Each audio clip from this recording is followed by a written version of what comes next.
Hey there, we're back with another video and today we're going to learn about the compare feature in Google Trends.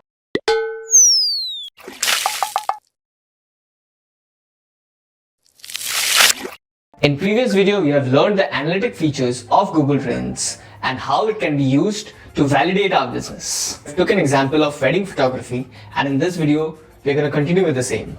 Just for instance, if you want to choose between two businesses, which one to start, which one not to, and we want an overall idea and the demographics of each and every businesses, the best way is to use Google Analytics. In Google Trends, we can find the compare feature to distinguish and get a detailed idea about the two businesses.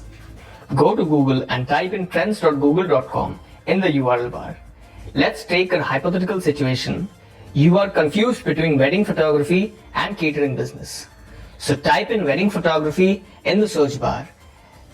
And let's say you are planning to start your business in Goa. So change the location to Goa. Right over here, you can see the compare feature. Just type in catering in the search box. As we can see, the search results for both wedding photography and catering business for the past 12 months in Goa. The indicators are very clear. The red graph signifies catering, which is far more prominent in search results than that of blue graph, which is wedding photography.